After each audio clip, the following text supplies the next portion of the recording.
Gracias por continuar con nosotros en Soluciones. Las psicólogos Grecia Gómez y también Silvia Rosales nos acompañan el día de hoy para hablar sobre el tema de la heteroestima, algo que está resultando pues bastante interesante, ¿no?, de conocerlo. Dejábamos entonces la interrogante de cuáles son los factores que influyen en todo o que están implícitos en la generación de heteroestima. Hablemos de los personales. ¿A qué nos referimos con esto específicamente? Bien importante. Nos referimos a la importancia de la responsabilidad. Aprender a ser responsable por lo que pensamos, sentimos, decimos y hacemos. Okay. La responsabilidad. Luego, la tolerancia. Aprender a entender y a aceptar que el otro no tiene que creer igual que yo. Aprender a tolerar la diferencia del otro. Lo que de repente en el otro es una fortaleza, de repente en mí puede ser una debilidad. Y allí juega un papel importante el autorreconocimiento, ¿no? Totalmente. O sea, no tenemos que ser una enciclopedia británica, no tengo que sabérmelas todas más una. Claro. No hay seres humanos perfecto papá Dios, y de ahí para abajo una serie de imperfectos que somos todos. Pero la idea es aprender a que no soy ese ser sobrenatural y que también aprendo a sumar con el otro.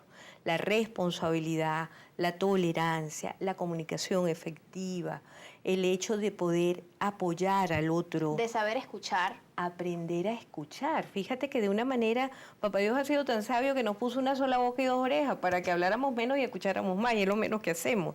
Entonces, aprender a escuchar al otro forma parte de los factores fundamentales. Aprender a reconocer al otro es otro de los factores fundamentales. ¿Qué papel juega ese apoyo que recibimos y le brindamos al otro? Todo lo que gira en torno a la cooperación. Grecia. Bueno, importantísimo. Fíjate que a través de la cooperación se logra todo. Yo creo que son muy pocas cosas las que podemos lograr solos. Somos seres sociales y necesitamos unos de los otros. Lo que podemos lograr solos tiene que ver con nuestros hábitos. Hábitos de aseo e higiene personal, por ejemplo. ¿Y de dónde viene eso? De unos padres que, por ejemplo, sepan promover y estimular eso, porque el niño solo no lo va a aprender. Así es. Y se trata en la cooperación no de hacerle las cosas al otro, sino de brindarle herramientas para que esta persona entonces pueda surgir por sí misma, ¿no? Y resolver sus problemas. Tú tocabas un tema fundamental, hablaste de la palabra familia, ¿no? ¿Cuán importante es lo que se genere en el seno familiar para que se pueda cultivar la heteroestima en un individuo? Bueno, también muy importante, porque fíjate, mi experiencia, un poco relacionándolo con lo que decía Silvia ahora, como seres humanos queremos lograr ser responsables, sanos, funcionales. Estábamos hablando de personas sanas, funcionales, responsables, comprometidos, solidarios, tolerantes, que promovamos aceptación.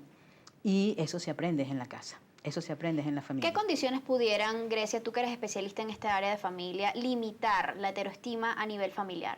Bueno, la primera condición que limita, lo que hablamos al principio, las creencias.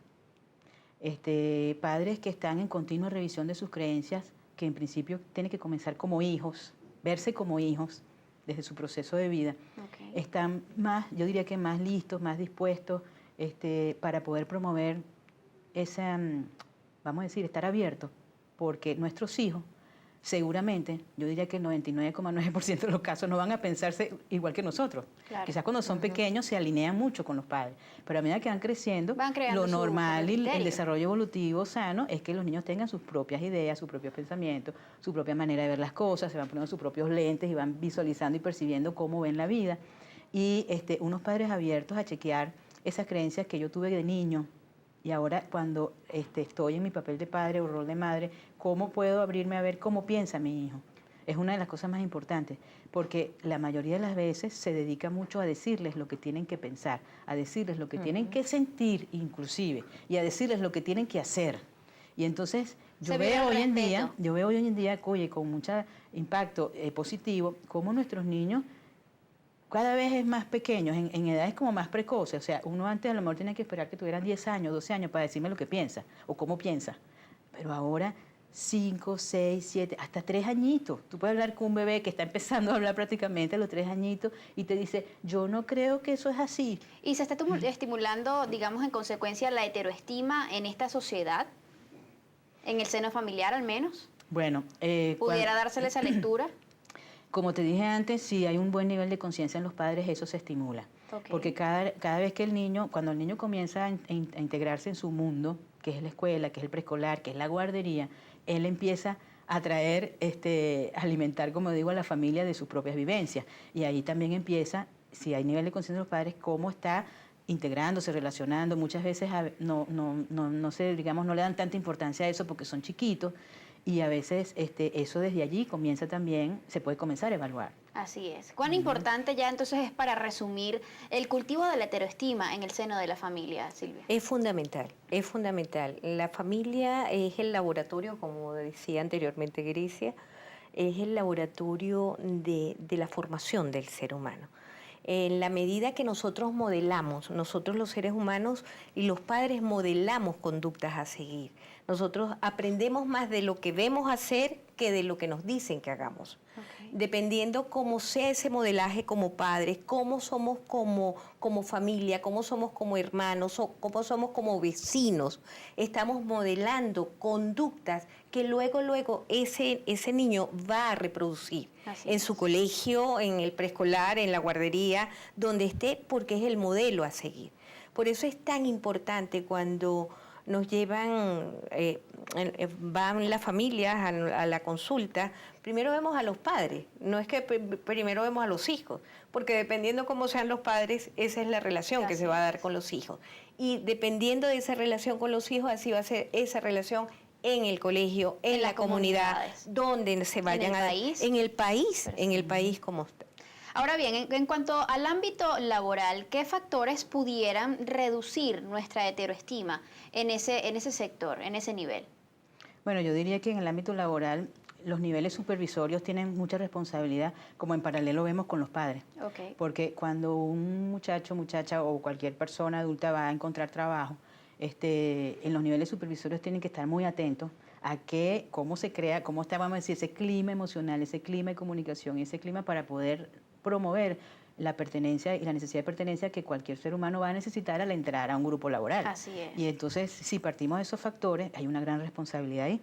Muchas veces vemos que en el transcurso del tiempo la persona está a la expectativa de poder recibir eso, y al ver que en el clima, en la organización no se le está ofreciendo eso, termina así como que un poco como en un nivel que tiene que tomar una decisión. Y elementos que contribuyen a esto serían los denominados por Silvia los vampiros de la heteroestima, entre los que se encuentran, por ejemplo, la falta de reconocimiento, las metas poco realistas, digamos la poca disciplina también, sí. Silvia. La falta rutina. De postergar, o sea, ese postergar de una manera u otra también es uno de esos vampiros que nos quitan esa luz necesaria para realmente llegar al conocimiento. La rutina que te cuarta la creatividad también. La cotidianidad, o sea, el volver las cosas rutinarias, las metas poco realistas, de una manera u otra, la falta de reconocimiento. O sea, lo hago bien y nadie lo reconoce. O sea, no es porque sea tu trabajo, pero qué bueno que te den esa palmadita, qué bien lo estás haciendo, qué bueno lo haces. Nos quedan pocos segundos. ¿Cómo evalúan ustedes la heteroestima de los venezolanos y cuáles serían los factores que pudieran estar influyendo en este análisis? Bueno, yo diría que en este momento hay algunas limitaciones que promueven como un bloqueo a nivel emocional, y las personas, al sentir mucho miedo para relacionarme porque no sé cómo me va a responder el otro, eso limita el desarrollo de la heteroestima. ¿Qué opinas tú al respecto, Silvia? Hay algo bien importante. Yo siento que en la medida que vayamos reconociendo, aprender a aceptarnos, a reconocernos, a ver que no todo el mundo tiene que ver como yo, a que de repente hay variables y que te puedo reconocer, te puedo respetar y sobre todo valorar y tolerar. En esa medida, pues estamos contribuyendo a la heteroestima. Vivimos además en momentos donde se hace pues con muchísima frecuencia el llamado entre los venezolanos al reconocimiento del otro. ¿Cuán importante es hoy, más que nunca, cultivar la heteroestima entre nosotros? De eso vamos a hablar más adelante, ya venimos. Quizás el mundo de hoy sufre no solo por falta de autoestima, sino en muchos casos por falta de heteroestima. Muchos viven preocupados por su grado de placer, por su realización personal, por sus logros. Si no llega ningún reconocimiento de los demás, a veces nos rodeamos de una no fingida aureola del amor narcisístico, de un vernos a nosotros mismos como seres llenos de cualidades y de valores que los demás no han sabido descubrir. Otras veces el corazón se hunde. El no sentirse amado por nadie lleva a la soledad, a la tristeza, al abatimiento, también a la pérdida de autoestima. La heteroestima y la autoestima están profundamente relacionadas, dependen la una de la otra.